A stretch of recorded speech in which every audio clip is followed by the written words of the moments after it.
When we audit 18th century state records, we encounter a recurring linguistic classification that modern history has no place for.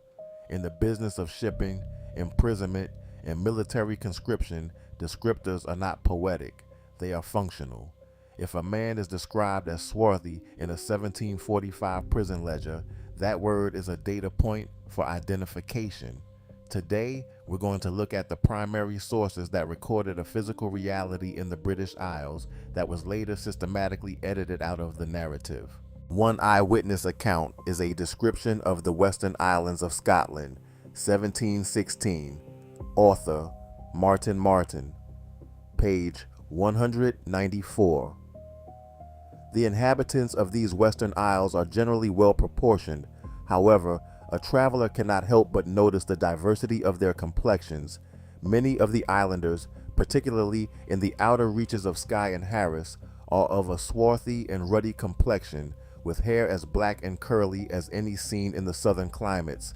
Jura is observed to be generally of a dark complexion, and Arran is also of a brown complexion. Martin was not writing poetry, he was conducting a survey. When he describes the people of Harris and Skye as having black and curly hair, he is using the language of his time to distinguish a foundational population. Notice he doesn't call them tanned or sunburnt. He identifies these traits as the dominant features of entire islands. This is 1703. This is before modern racial categories were imposed backward onto history.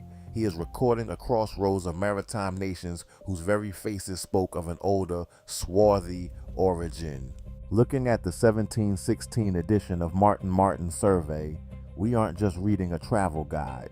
We are reading an ethnographic inventory. When he notes the black and curly hair of the inhabitants of Skye, he is documenting a specific biological phenotype that was the standard for that region long before the map was redrawn. Exact list of 150 rebel prisoners transported in 1747. Document. British State Papers. Entry for prisoner number 1204. James Stewart, age 22. Complexion, swarthy. Hair, black and curled. Entry for prisoner number 331. Alexander MacDonald. Complexion, very dark. Entry for prisoner number 98. John Campbell. Complexion, brown and ruddy. Hair, black. Remarks, his color would no doubt suit the West Indies. History is not always loud. Sometimes it simply lists. What you are looking at is a state document, inventory language. These 150 men were Jacobite rebels, but once they were reduced from subjects to cargo, their physical form became the only thing that mattered to the state. The clerks recorded swarthy, very dark, and black, casually and consistently. Why? Because in this same list, they also recorded pale and fair. These words were not interchangeable.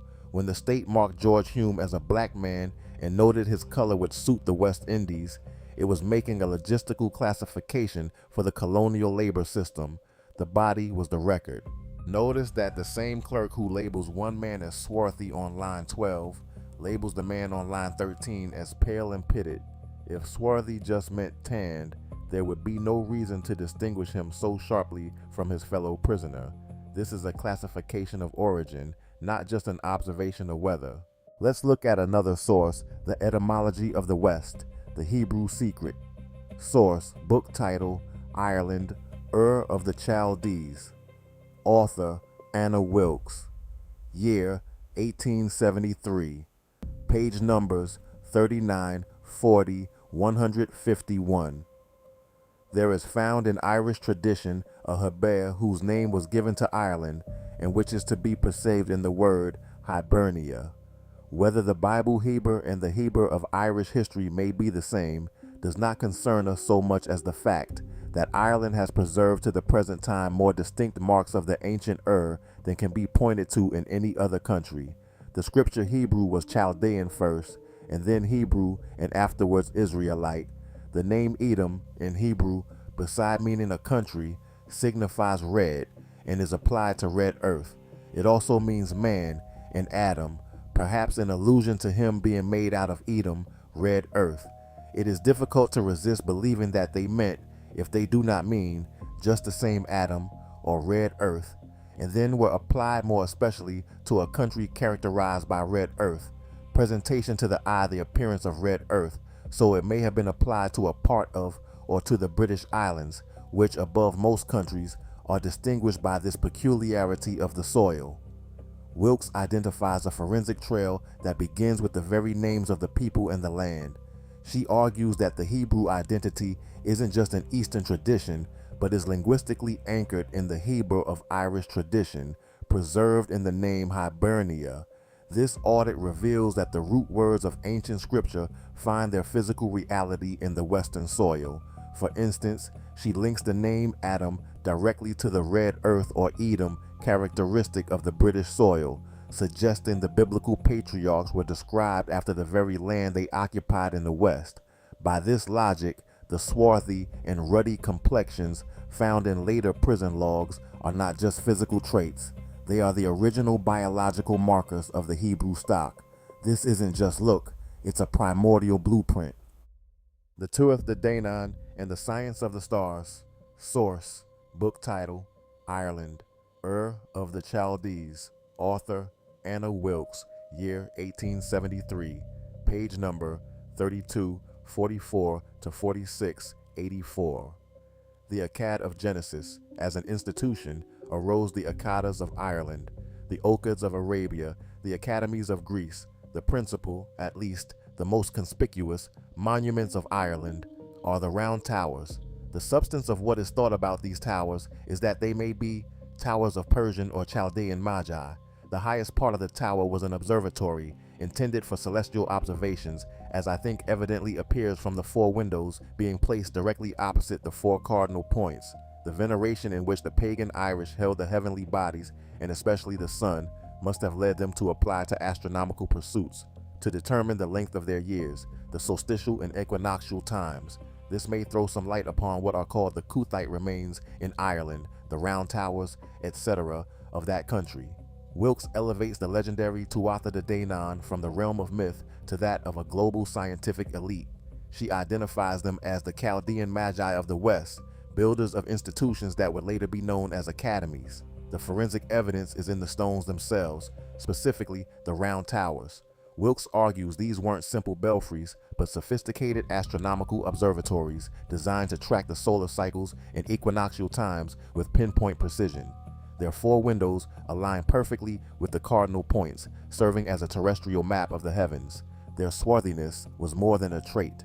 It was the mark of a class of global navigators and masters of the inner light who traveled the globe to establish civilization. As we close this audit of the primary sources, a clear picture emerges. We have the physical data from the 1745 prison logs. We have the eyewitness accounts from Martin, and we have the theological synthesis from Anna Wilkes. All 3 independent sources point to a single, suppressed reality, a swarthy, advanced, Hebrew-speaking population that occupied the British Isles and Ireland as its original masters. Why was this information fragmented? Why was the physical description separated from the scientific achievement? Wilkes suggests that to control the future, the masters of the narrative had to hide the masters of the past. But as we have seen, the records are still there. The Gaelic language still holds the roots. The stone towers still track the stars. And the manifest still describe the men. The evidence isn't gone. It has simply been waiting for someone to put the pieces back together. Consider what this means for your own lineage as you look at these documents one last time. Before we close out, if you found this examination of the original documents helpful, take a moment to support the channel. One of the most effective ways to help this research reach more people is simply to like the video.